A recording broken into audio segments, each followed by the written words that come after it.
الله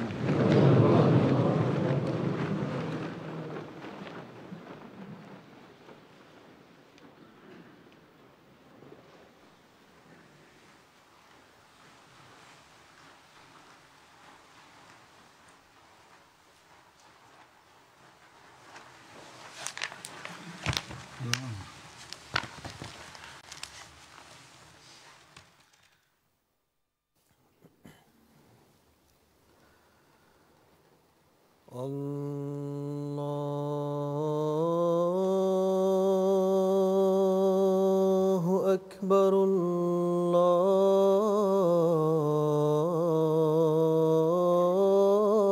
الله أكبر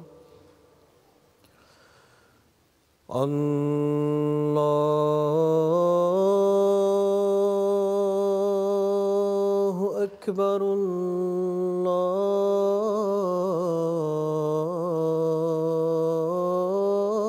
الله أكبر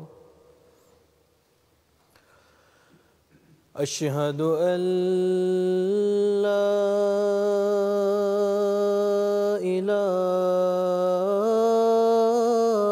إله إلا الله أشهد أن لا إله إلا الله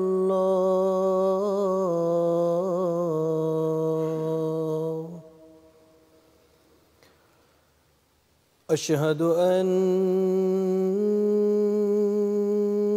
محمدًا رسول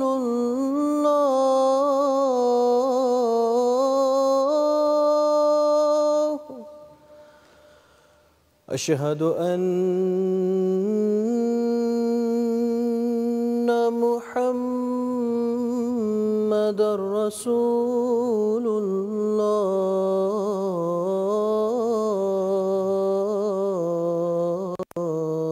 الله حي على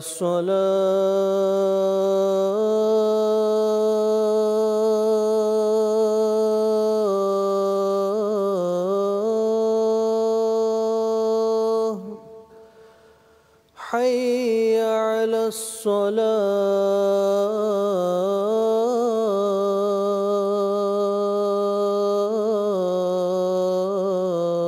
الصلاة حي على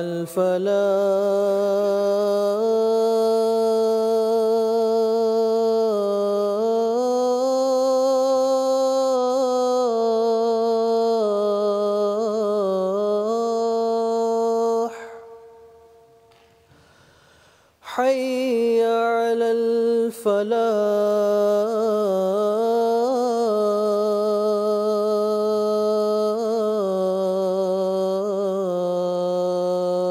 الفلاح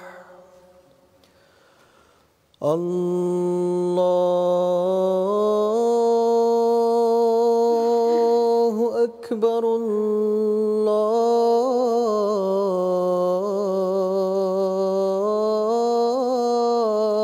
الله أكبر لا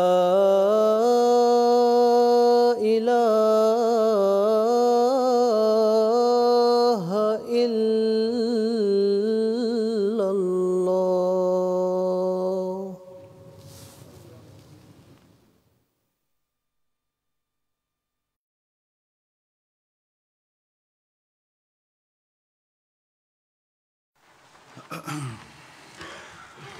السلام عليكم ورحمة الله.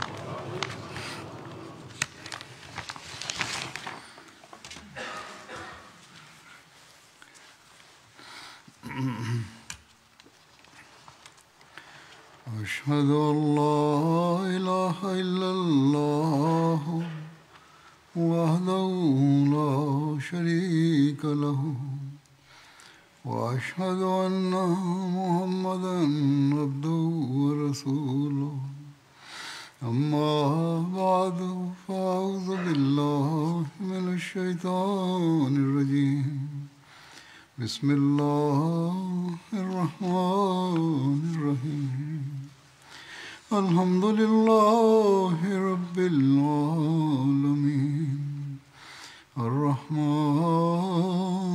الرحيم مالك يوم الدين إياك نعبد وإياك نستعين اهدنا الصراط المستقيم صراط الذين أنعمت عليهم غير المغضوب عليهم ولا الضالين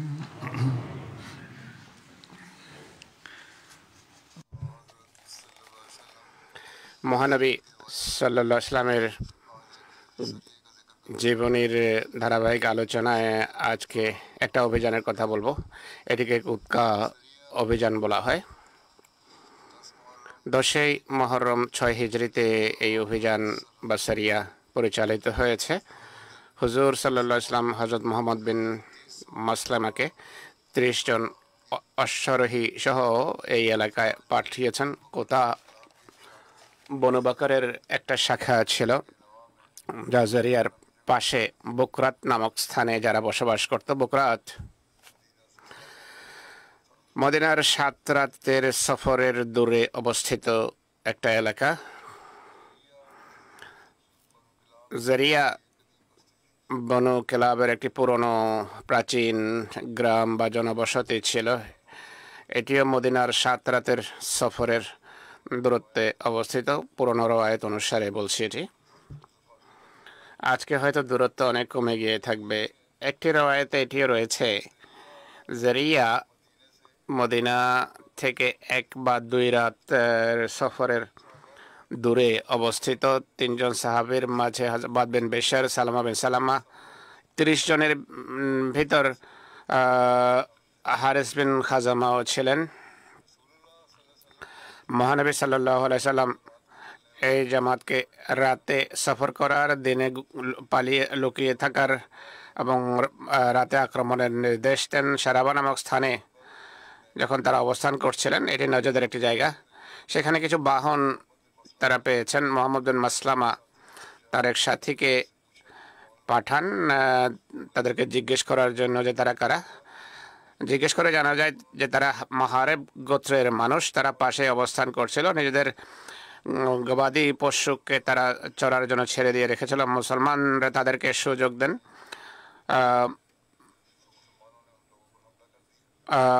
তারা যখন পানির পাশে বসে, মুসলমান তাদের উপর হামলা করে।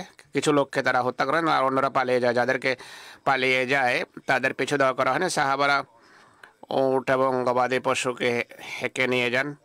এরপর তারা এমন একটি জায়গায় পৌঁছেন যেখান থেকে বনু বকরের উপর দৃষ্টি রাখা সম্ভব ছিল।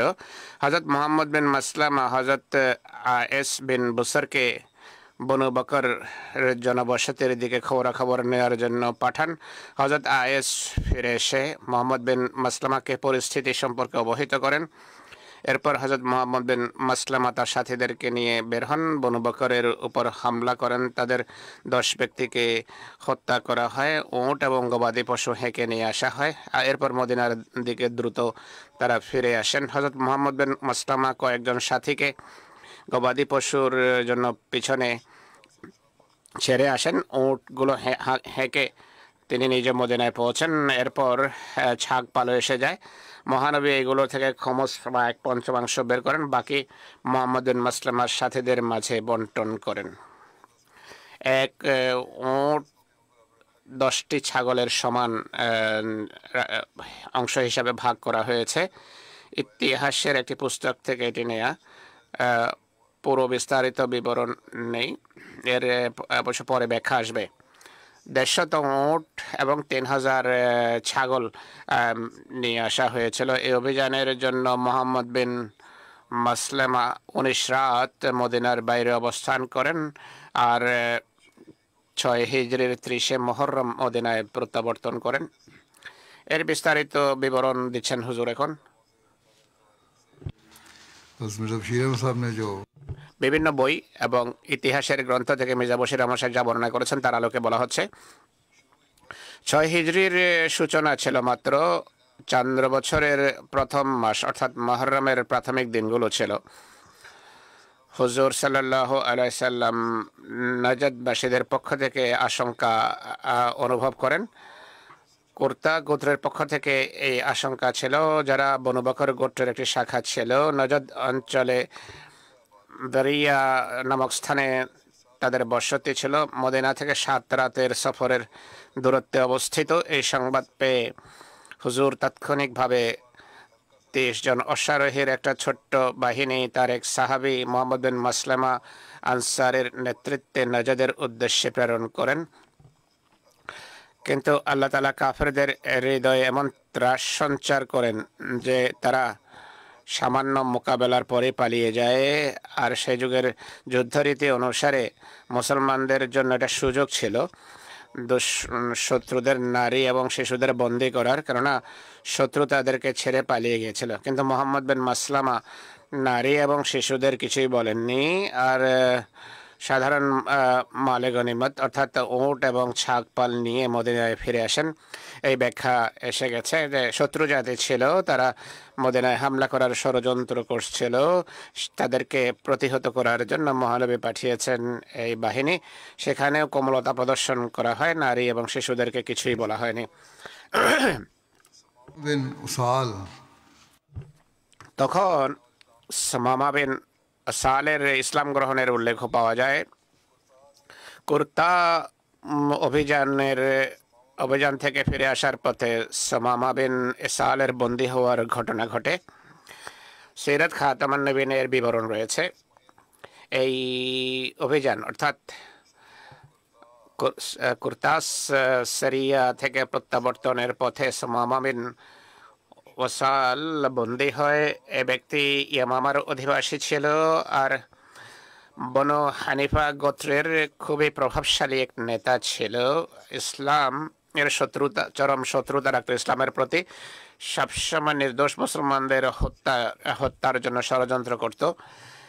একবার মহানবীর এক দূত তার এলাকায় গিয়েছিলেন। সে যুদ্ধের সব নিয়ম কানুন পদদলিত করে তাকে হত্যা করার ষড়যন্ত্র করে, বরং একবার সে নিজে মহানবীকে হত্যা করার ষড়যন্ত্র এটেছিল। মোহাম্মদ বিন মাসলামার বাহিনী সুমামাকে বন্দী করে যখন নিয়ে আসেন, তারা জানতেন না এই ব্যক্তিকে, বরং শুধু সন্দেহের ভিত্তিতে তাকে বন্দী করেন। মনে হয় সুমামাও চরম ধূর্ততার সাথে নিজের পরিচিতি প্রকাশ করেনি, কেননা সে জানতো যে আমি ইসলামের বিরুদ্ধে ভয়াবহ অপরাধ করেছি। যদি এই আত্মাভিমানী মুসলমান দল জানতে পারে যে আমি কে, তাহলে তারা হয়তো আমাকে হত্যাও করতে পারে বা কঠোর আচরণ করতে পারে। নিজেই এমন অনেক অপকর্ম করেছে যার ফলে মুসলমানদের ক্ষতি হয়েছে। মহানবীর কাছে সে কোমল ব্যবহারের আশা রাখত। ধারণা ছিল সেখানে পৌঁছলে আমার সাথে ভালো ব্যবহার করা হবে। মদিনায় আসা পর্যন্ত মোহাম্মদ বিন মাসলামার দল বাহিনীর কাছে সুমামা ছিল অপরিচিত। মদিনায় পৌঁছে সুমামাকে যখন মহানবীর সামনে উপস্থাপন করা হয়, মহানবী তাকে দেখেই চিনে ফেলেন। মোহাম্মদ বিন মাসলামা এবং তার সাথীদেরকে বলেন, তোমরা কি জানো এই ব্যক্তিকে?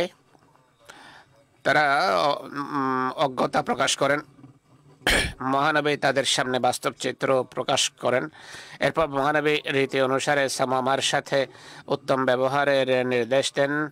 এরপর হুজুর তার ঘরে নির্দেশ দেন যে খাবারের জন্য যাই আছে সুমামার জন্য পাঠাও। একই সাথে হুজুর সাল্লাল্লাহু আলাইহি সাহাবীদেরকে এটিও বলেন যে সুমামাকে অন্য কোনো জায়গায় রাখার পরিবর্তে মসজিদের নববীর উঠানে কোনো স্তম্ভের সাথে বেঁধে দেয়া হোক। এর উদ্দেশ্য ছিল মহানবীর বৈঠক এবং মুসলমানদের নামাজ ও অন্যান্য ইবাদত সুমামার চোখের সামনে যেন প্রকাশ পায় এবং তার হৃদয় এই আধ্যাত্মিক দৃশ্যে প্রভাবিত হয়ে যেন তার হৃদয় ইসলামের প্রতি আকৃষ্ট হয়। তাকে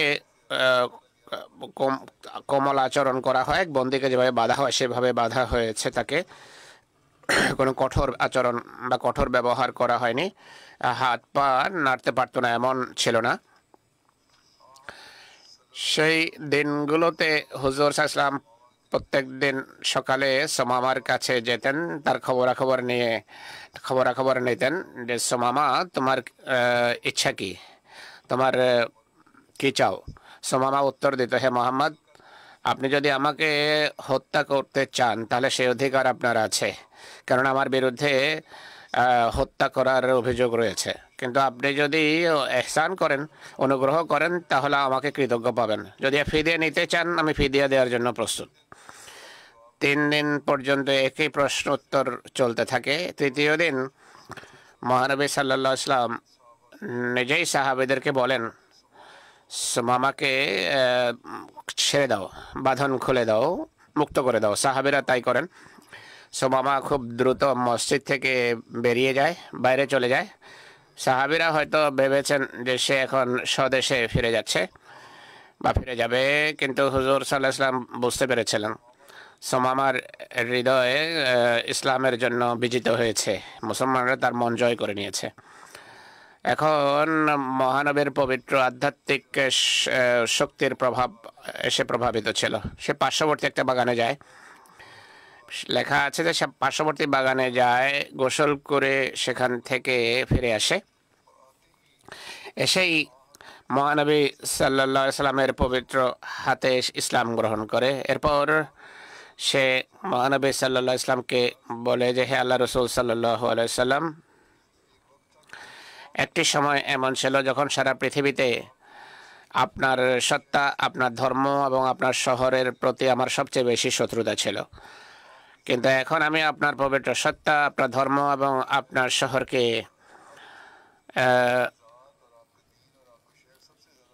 সবচেয়ে বেশি ভালোবাসি, আমার কাছে সবচেয়ে বেশি প্রিয়। সেদিন সন্ধ্যায় সুমামার জন্য যখন খাবার আসে, সে সামান্য একটু খাবার খেয়ে ছেড়ে দেয়। সাহাবীরা আশ্চর্য হন যে আজ পর্যন্ত সুমামা অনেক বেশি খাবার খেয়েছে, বন্দি অবস্থায় খাবার খেয়েছে। এটি থেকে প্রমাণিত হয়, এমনভাবে বন্দি ছিল যে এটি থেকে বোঝা যায় যে খাবার খেতে পারত আর পানাহার করা সম্ভব ছিল। তার ভালো আতিথেয়তা করা হতো, আরতি যত্ন নেওয়া হতো। এই দিন খুব অল্প খায়, পেটুক ছিল। পূর্বে অনেক বেশি খেত, কিন্তু আজকে খুব স্বল্প খাবার খেয়েছে। একথা মহানবীর কর্ণগোচর হয়। তিনি বলেন, আজ সকাল পর্যন্ত সে কাফেরের মতো খেত, আজ সে মুসলমানের মতো খেয়েছে। মহানবী এইভাবে এর ব্যাখ্যা করেন যে কাফের 7 অন্তর ভরে খায়, কিন্তু মুসলমান শুধু 1 অন্তর ভরে খায়। এর অর্থ ছিল কাফের জাগতিক ভোগ বিলাসে যেখানে নিমজ্জিত থাকে, তাতেই মগ্ন থাকে, তাতেই মত্ত থাকে। সে একজন সত্যিকার মুসলমান তার দৈহিক চাহিদাকে সীমাবদ্ধ রাখে, যতটা জীবিত থাকার জন্য আবশ্যক, কেননা তার প্রকৃত সুখ এবং আনন্দ ধর্মের অনুসরণের মাঝে নিহিত থাকে। এখানেও স্মরণ রাখা উচিত, স্বাদ বলতে এখানে অঙ্কের স্বাদ বোঝায় না, বরং আরবি পরিভাষা অনুসারে 7 সংখ্যাটি পূর্ণতার অর্থে ব্যবহার হয়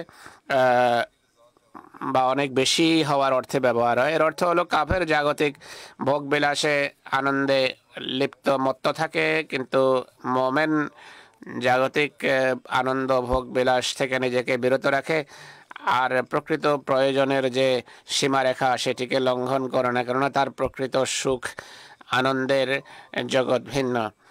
মহানবী সাল্লাল্লাহু আলাইহি ওয়াসাল্লামের সহজাত আকর্ষণ এবং তার ব্যক্তিগত নৈতিক চরিত্রের একটা সুন্দর প্রতিফলন এটি। মুসলমান হওয়ার পর সুমামা হুজুর সাল্লাল্লাহু আলাইহি ওয়াসাল্লামকে বলে, হে আল্লাহ রসুল সাল্লাল্লাহু আলাইহি ওয়াসাল্লাম, আপনার লোকেরা যখন আমাকে বন্দি করেছিল তখন আমি খানা কাবায় যাচ্ছিলাম উমরা করার জন্য। এখন আমার জন্য আপনার নির্দেশ কি? মহানবী তাকে অনুমতি দেন এবং দোয়া দেন। সুমামা মক্কার উদ্দেশ্যে যাত্রা করে। সেখানে পৌঁছে সুমামা ইমানি জোশের কারণে পূর্বে বিরোধিতা ছিল, এখন ইমানি প্রেরণায় সমৃদ্ধ।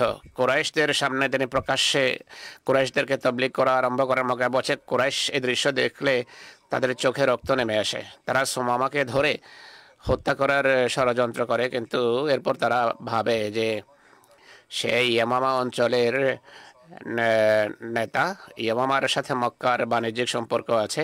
তখন এই কারণে এটি ভেবে তারা তাকে হত্যা করেন, সুমামাকে গালি বকা দিয়ে ছেড়ে দেয়। কিন্তু সুমামা খুবই উত্তেজিত ছিলেন। কুরাইশের সেই জুলুম এবং নির্যাতন আর অত্যাচার যা মহানবী এবং তার সাহাবীদের প্রতি তারা করত, তা সব সুমামার সামনে ছিল। মক্কা থেকে বিদায় নেওয়ার সময় কুরাইশকে বলেন তিনি, খোদার কসম, ভবিষ্যতে ইয়ামাম অঞ্চল থেকে একটা শস্য দানাও তোমরা পাবে না যতক্ষণ পর্যন্ত মহানবীর অনুমতি না দেবেন। স্বদেশে পৌঁছে সুমামা সত্যি ইয়ামামা কাফেলার মক্কায় আগমন বন্ধ করে দেন। মক্কার খাদ্যশস্যের বিরাট একটা অংশ ইয়ামামা থেকে আসতো, তাই এই ব্যবসা বন্ধ হওয়ার কারণে মক্কার কুরাইশ চরম বিপদের সম্মুখীন হয়। বেশি সময় অতিবাহিত হয়নি, তারা খুব দ্রুত মহানবীর কাছে পত্র লেখে যে আপনি রক্ত সম্পর্ক রক্ষার শিক্ষা দিয়ে থাকেন, আমরা আপনার ভাই বন্ধু, এই সমস্যা থেকে আমাদেরকে মুক্ত করুন। মক্কার কুরাইশ তখন এতটা কষ্টের ভিতর ছিল যে তারা পত্র লেখাকে যথেষ্ট মনে করেনি, বরং নিজেদের নেতা আবু সুফিয়ান মেন হার্বকেও মহানবীর কাছে পাঠায় যে মহানবীর সকাশে এসে মৌখিকভাবেও আকুতি মিনতি করে, হইচই করে এবং সমস্যার কথা প্রকাশ করে দয়া ভিক্ষা চায়। তখন মহানবী সাল্লাল্লাহু আলাইহি সাল্লাম সুমামা বিন আসালকে নির্দেশ দেন যে কুরাইশ কাফেলা যাতে মক্কাবাসীদের খাদ্যশস্য থাকে তাদের পথ যেন বন্ধ করা না হয়। পুনরায় বাণিজ্য পথ খুলে যায় আর মক্কাবাসীরা এই সমস্যা থেকে পরিত্রাণ পায়। এই ঘটনা যেখানে আমাদের হুজুর সাল্লাল্লাহু আলাইহি ওয়াসাল্লামের অসাধারণ স্নেহ এবং দয়া মায়ার স্পষ্ট প্রমাণ, সেখানে এই কথাও প্রমাণ করে এই ঘটনা যে প্রথম দিকে মহানবী যখন কুরাইশ কাফেলাকে বাধা দেয়া আরম্ভ করেছিলেন বা বাধা দিয়েছিলেন, তার মূল উদ্দেশ্য কুরাইশকে দুর্ভিক্ষের মুখে ঠেলে দিয়ে ধ্বংস করা ছিল না, বরং আসল উদ্দেশ্য ছিল মদিনার পার্শ্ববর্তী অঞ্চলকে কুরাইশের হুমকি থেকে রক্ষা করা।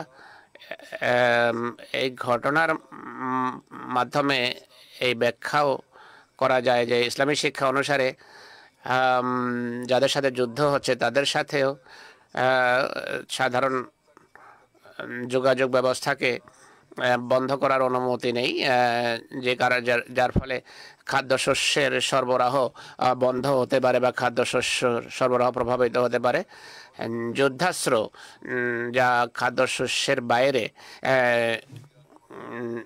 যুদ্ধের প্রয়োজনে সেইগুলোর আনাগোনা বন্ধ করা যেতে পারে, কিন্তু আজকের পৃথিবী অদ্ভুত তামাশা বানিয়ে রেখেছে। দরিদ্র জনগণের কাছে যুদ্ধের সময় খাবারও পৌঁছতে না, আবার বাহানা করে সেখানে সন্ত্রাসীরা বসবাস করছে। যাই হোক, এরা তো দুনিয়ার কীট, তারা এমনটি করবেই, কিন্তু ইসলামী শিক্ষা এমন নয়।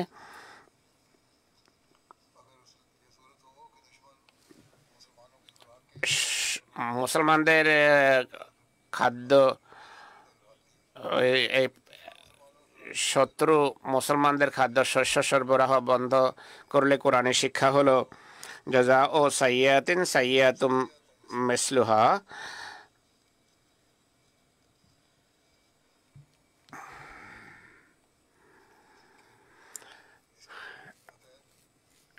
এই আয়াতের শিক্ষা অনুসারে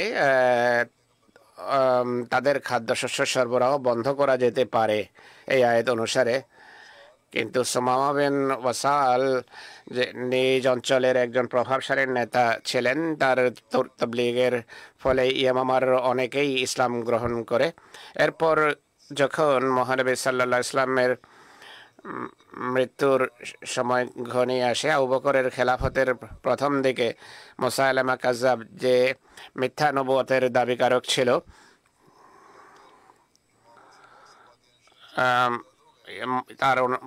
তার অনুসরণ ইয়ামামার অনেকেই ইসলাম ছেড়ে দিয়েছিল। সুমামা ইসলামের প্রতিষ্ঠিত থাকেন, বরং তিনি তার উৎসাহ উদ্দীপনামূলক প্রচেষ্টার ভিত্তিতে অনেককেই মুসাইলামার অনিষ্ট থেকে রক্ষা করেন এবং ইসলামের পতাকা তলে সমবেত রাখেন।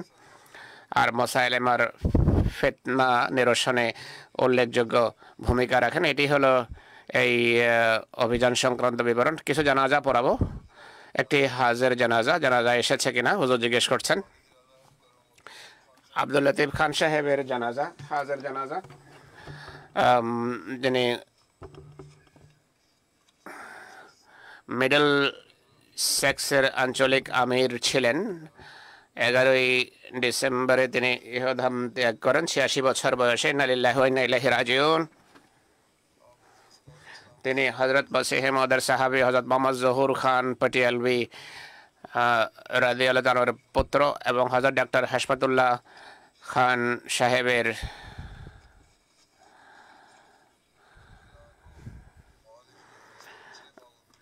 যিনি মুসলিম মওদের চিকিৎসক ছিলেন।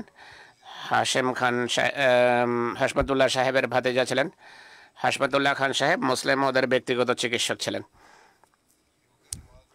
যুক্তরাজ্য জামাতের প্রাথমিক সদস্যদের একজন ছিলেন আব্দুল লতিফ খান সাহেব। 55 বছর পর্যন্ত স্থানীয় এবং কেন্দ্রীয় ইউকের খেদমতের সুযোগ পেয়েছেন। হাসলো জামাতের প্রথম প্রেসিডেন্ট। এছাড়া ন্যাশনাল সদর সেক্রেটারি, রিশতানাতা সেক্রেটারি ওসায়া এবং আঞ্চলিক আমির হিসাবেও দায়িত্ব পালন করেছেন। তিনি নামাজ রোজায় অভ্যস্ত ছিলেন। উন্নত স্বভাবের অধিকারী, সহমর্মী, মিশুক, আনুগত্যকারী, নেক এবং নিষ্ঠাবান মুখলেস আহমদি ছিলেন। খেলাফতের সাথে তার সত্যিকার অর্থে দৃঢ় সম্পর্ক, ভালোবাসার সম্পর্ক ছিল। জামাতের সেবার জন্য সদা সচেতন থাকতেন। তার অঞ্চলে নির্মিত সব মসজিদের জন্য ডোনেশন সংগ্রহে গুরুত্বপূর্ণ ভূমিকা পালন করেছে। তবে গভীর আগ্রহ ছিল। হাসলোতে হিন্দু এবং শিখদের সাথে ভালো সম্পর্ক ছিল। সবসময় জামাতি প্রোগ্রামে লোক নিয়ে আসছেন। বড় সংখ্যায় মুসি ছিলেন তিনি। 2 কন্যা এবং 4 পুত্র রেখে গেছেন। তারাও আল্লাহ তাআলার ফজলে জামাতের কাজ করছেন। তার পৌত্র অনেক ভালো একটি পরিবার। আল্লাহ তাআলা তার প্রতি মাগফিরাত করুন, দয়া করুন। তার সন্তান সন্ততিকে, তার ভবিষ্যৎ প্রজন্মকে বিশ্বস্ততার সাথে খেলাফত এবং জামাতের সাথে সম্পৃক্ত রাখুন। দ্বিতীয়টি গায়েবানা জানাজা তৈয়ব আহমদ শহীদ সাহেবের। পিতার নাম মঞ্জুর আহমদ সাহেব। তিনি রাজনপুরের অধিবাসী। বর্তমানে তিনি রাওয়ালপিন্ডিতে বসবাস করছিলেন। তৈয়ব সাহেবকে রাওয়ালপিন্ডিতে আহমদিয়তের এক শত্রু 5ই ডিসেম্বর কোঠার দিয়ে আঘাত করে শহীদ করে। ইন্না লিল্লাহি ওয়া ইন্না ইলাইহি রাজিউন। বিস্তারিত বিবরণ হলো, তৈয়ব আহমদ সাহেব কয়েকদিন পূর্বে রাজনপুর থেকে রাওয়ালপিন্ডিতে তার ভাই তাহের আহমদ কমরের ব্যবসা বাণিজ্যে সাহায্য করার জন্য এসেছিলেন। শহীদ মরহুম দোকানে বসেছিলেন, ভাইয়ের দোকানে। এক ব্যক্তি সেখানে আসে, শহীদ মরহুমের সাথে বিতর্ক আরম্ভ করে। শহীদ মরহুম উল্লেখিত ব্যক্তিকে বলেন, আপনি আমার সাথে কেন ঝগড়া করতে চান? আমি তো এখানে মেহমান। তা সত্ত্বেও আক্রমণকারী পরোয়া করেনি। তার মাথা, ঘাড় এবং কোমরে কোঠার দিয়ে আঘাত করে তিনি অকুস্থলেই শাহাদত বরণ করেন। তাহের আহমদ কমর সাহেব ভাইয়ের সাহায্যের জন্য আসেন। আক্রমণকারী তার দিকেও কুঠার দিয়ে অগ্রসর, যাই হোক তিনি আত্মরক্ষা করেন। আর এই ঘটনা চলাকালে হত্যাকারী জামাতের বিরুদ্ধে নারাবাজি করতে থাকে। এটি বলে, কাদিয়ানি, হে কাদিয়ানিরা, তোমাদেরকে বেশ কয়েকবার বলেছি এলাকা ছেড়ে দাও। যাই হোক, হামলা করে ঘটনার পর সে পালিয়ে যায়। ইসলামাবাদ পুলিশ হত্যাকারীকে গ্রেফতার করেছে। দেখুন বিষয়ের সমাপ্তি কোথায়। শহীদ মরহুমের ভাই তাহের আহমদ এবং বংশের অন্যরা ব্যবসার জন্য রাওয়ালপিন্ডিতেই বসবাস করছেন। গত 1 বছরে বিরোধী পরিস্থিতি এবং ধমকির কারণে এই পরিবারকে 4 বার জায়গা পরিবর্তন করতে হয়। 3 মাস পূর্বে তাদেরকে ঘরও খালি করতে বলা হয়েছে। বেশ কয়েকবার বিরোধীদের পক্ষ থেকে আহ, তার ব্যবসা বাণিজ্যকে ক্ষয়ক্ষতির মুখে ঠেলে দেওয়া হয়, ভিন্নভিত্তিক কেস করা হয়, পুলিশের পক্ষ থেকে তাদেরকে বারবার ডাকা হয়। এসব পরিস্থিতির তারা সাহসিকতার সাথে মোকাবেলা করেন। শহীদ মরহুমের বংশে আহমদিয়ত তাদের বড় দাদা ওমরউদ্দিন সাহেবের মাধ্যমে আসে। শহীদ মরহুমের দাদা আহমদ্দিন সাহেব মিস্ত্রি হিসেবে মিনারাতুল মসি নির্মাণেও অংশ নেওয়ার সৌভাগ্য লাভ করেছেন। ফোরকান ব্যাটালিয়নেও তিনি সেবা দেওয়ার সুযোগ পেয়েছেন। পাকিস্তান গঠনের হিজরতের সময় খলিফা সানির কাফেলাতেও তিনি ছিলেন।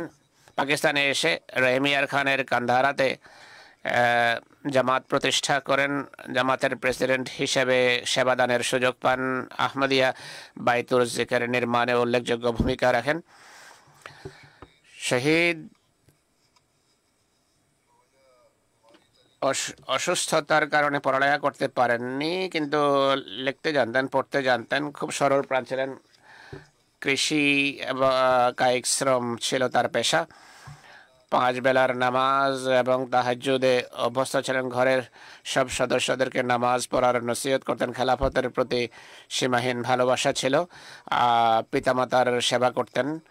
আত্মীয় স্বজনের প্রতি সহানুভূতির প্রেরণায় সমৃদ্ধ ছিলেন। নামাজের জুমার জন্য বিশেষ প্রস্তুতি নিয়ে জুমা পড়তেন।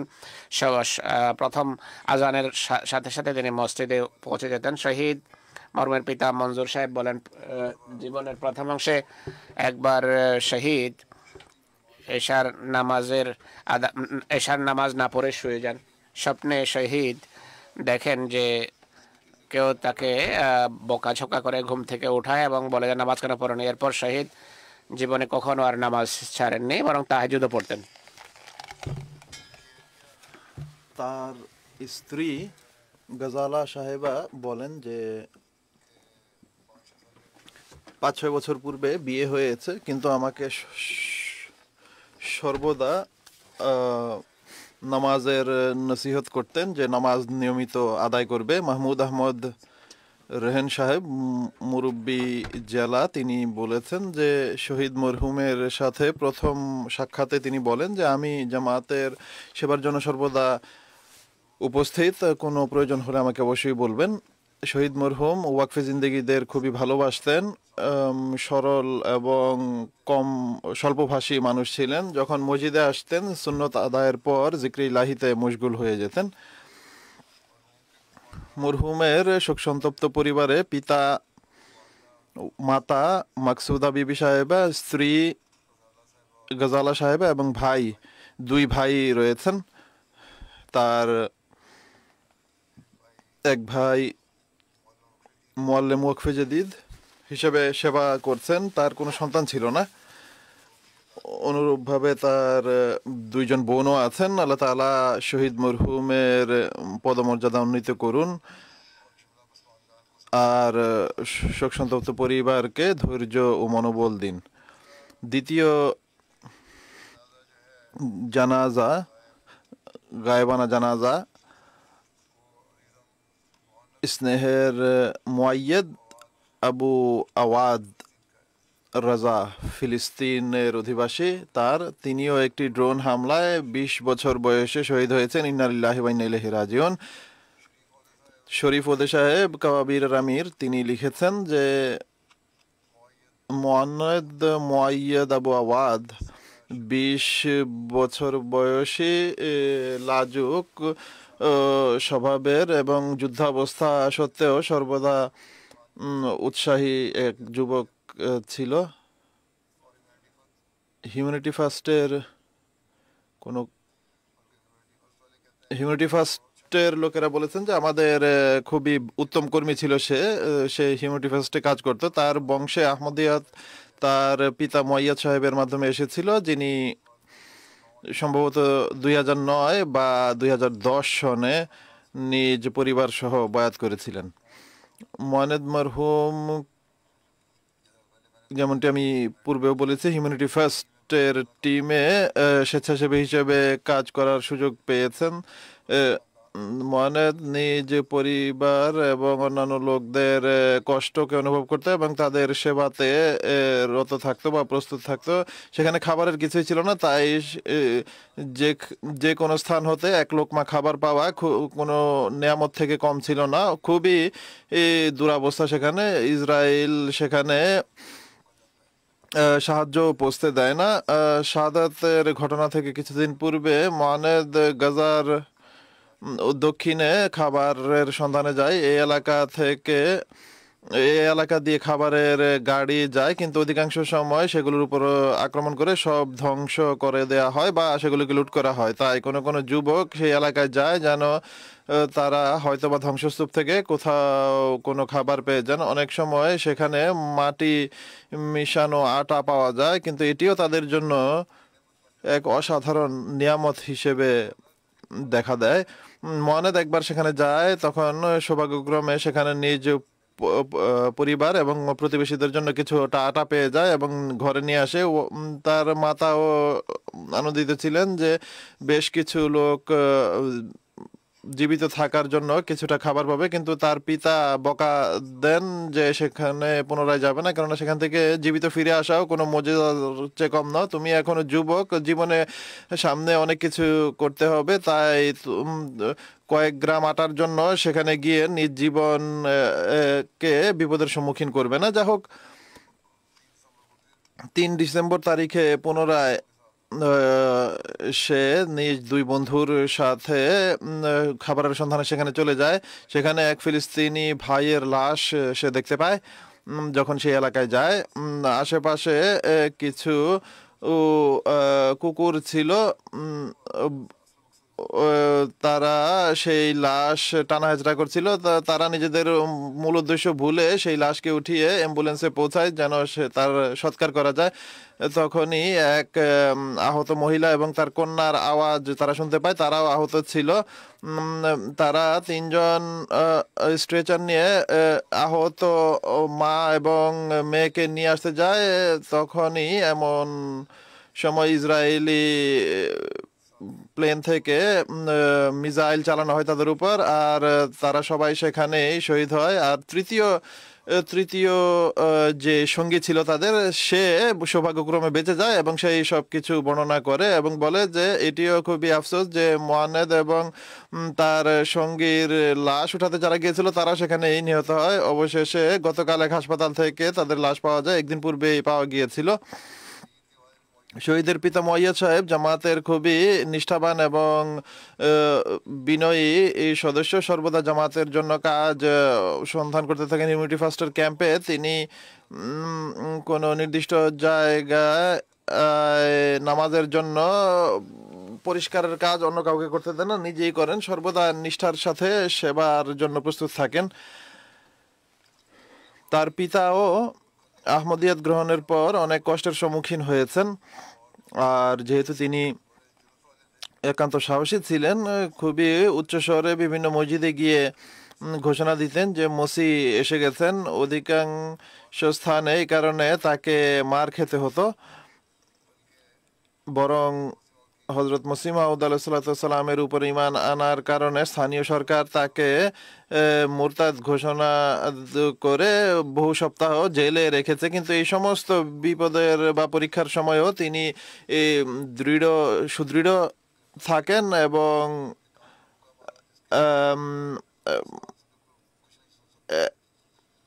গ্রেপ্তার হওয়ার পর একবার তার কানে কেউ থাপ্পড় মারে, যার কারণে তার শ্রবণ শক্তি হ্রাস পায়। যা হোক, তিনি তার ধৈর্য এবং ইমানের খাতিরে যে নিষ্ঠা প্রদর্শন করেছেন, আল্লাহ তাআলা তার উত্তম প্রতিদান দিন এবং তা শহীদ মরহুমের পরিবারকে ধৈর্য মনোবল দিন।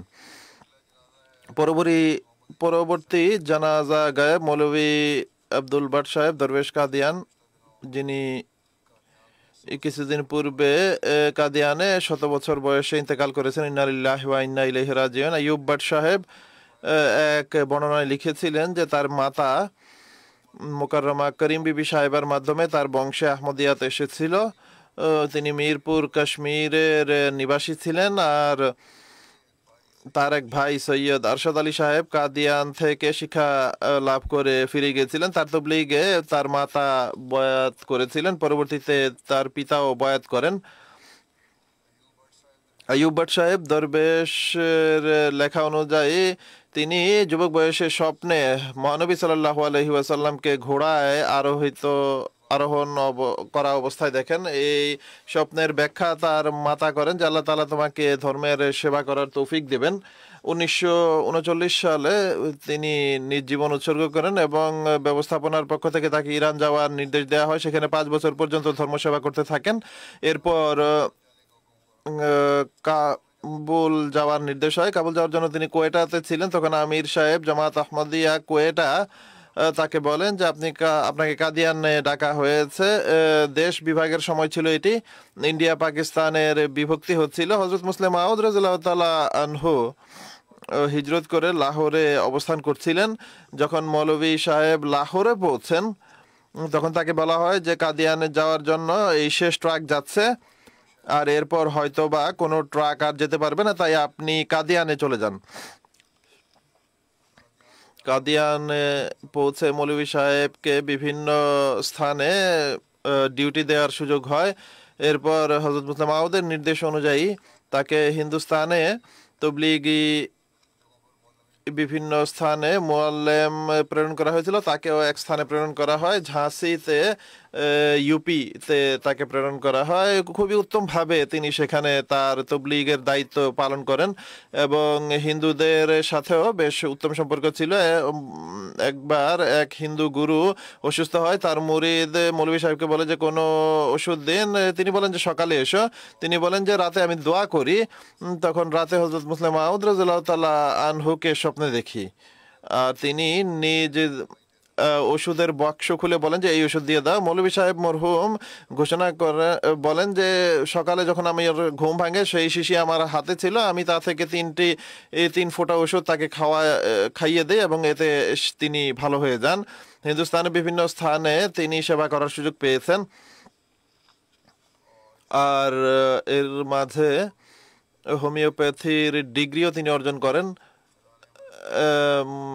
কর্মস্থলে থাকা অবস্থায় খুব বহু সৌভাগ্যবান আহমদিয়াত গ্রহণের সুযোগ পেয়েছে। তার কারণে তার এক পুত্র ডক্টর মোহাম্মদ ভট্ট সাহেব এবং তার স্ত্রী অর্থাৎ ভট্ট সাহেবের দরবেশ সাহেবের ছেলের বউ,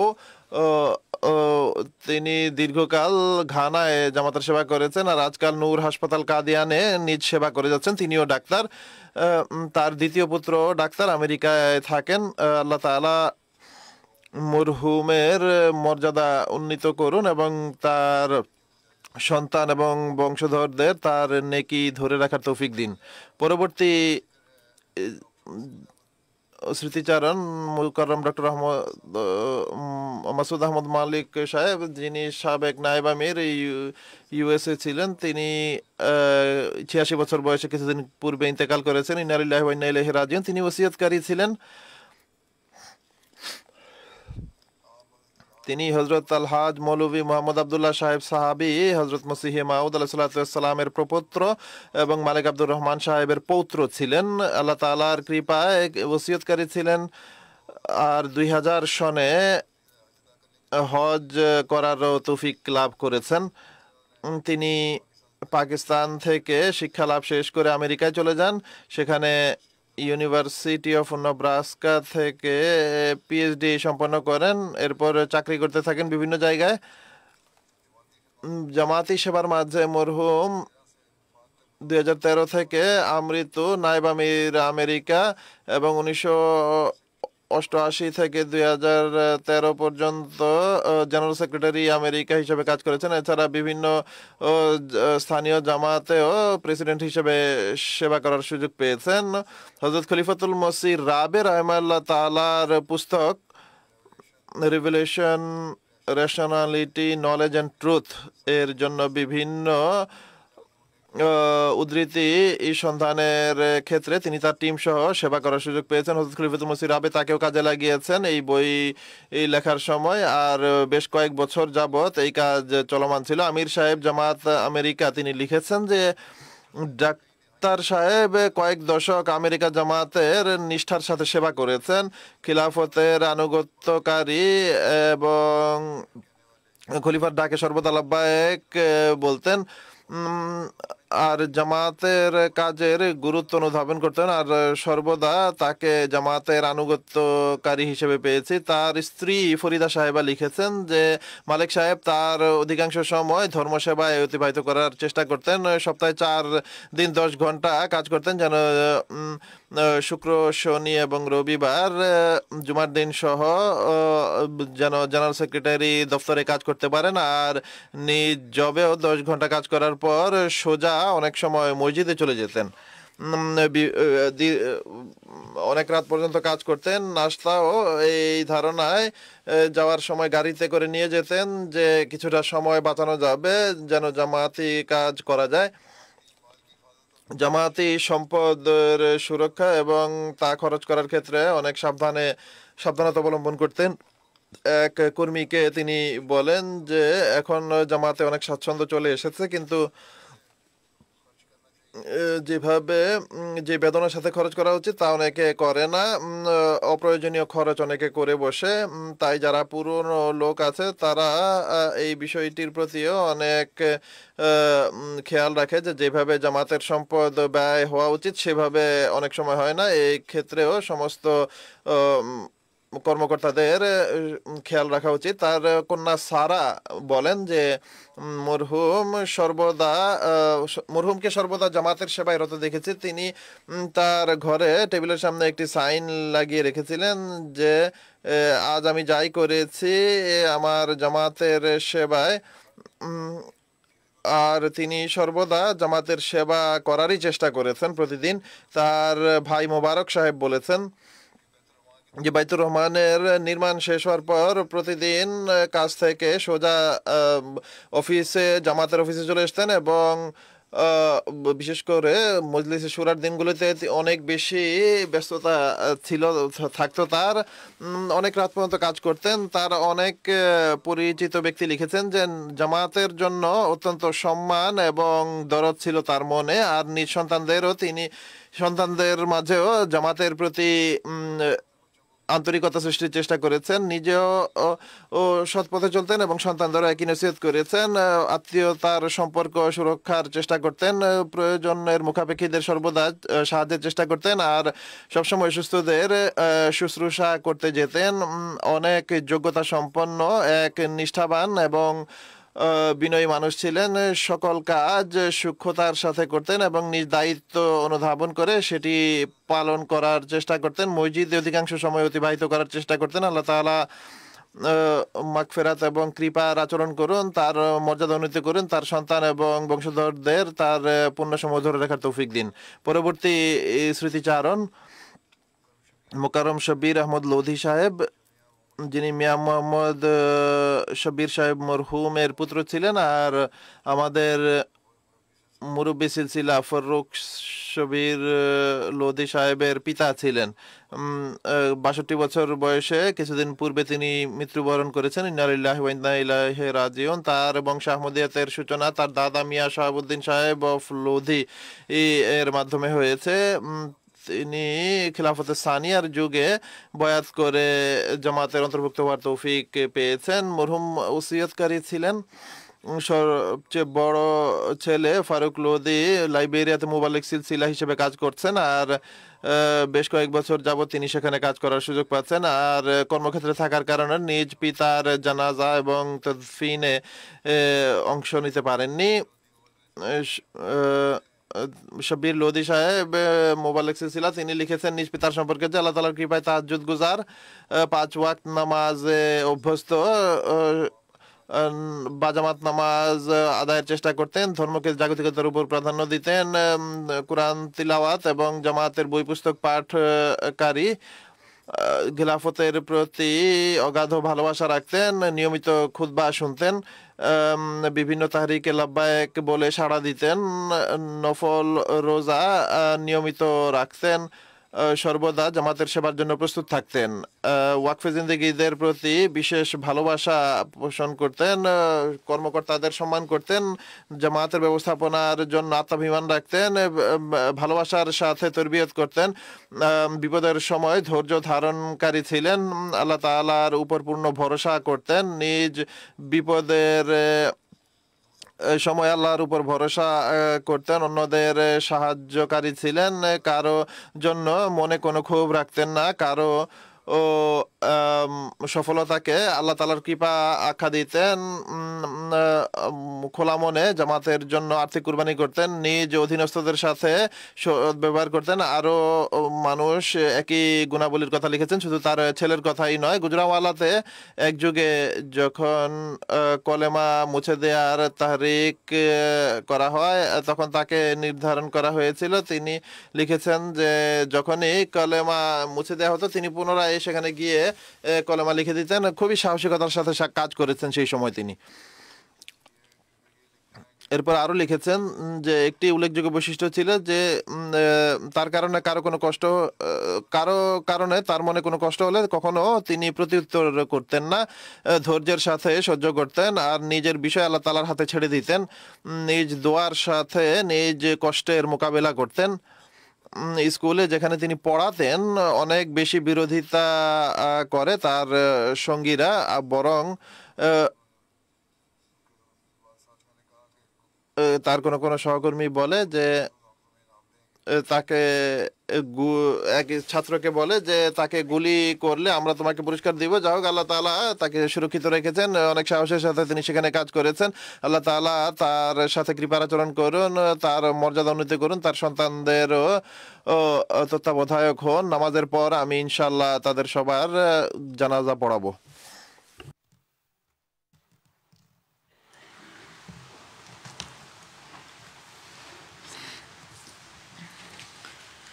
الحمد لله نحمده ونستعينه ونستغفره ونؤمن به ونتوكل عليه ونعوذ بالله من شرور أنفسنا ومن سيئات أعمالنا من يهده الله فلا مضل له ومن يضلل فلا هادي له ونشهد أن لا إله إلا الله ونشهد أن محمدا عبده ورسوله. عباد الله رحمكم الله إن الله يأمر بالعدل والإحسان وإيتاء ذي القربى وينهى عن الفحشاء والمنكر والبغي يعظكم لعلكم تذكرون. اذكروا الله يذكركم وادعوه يستجب لكم ولذكر الله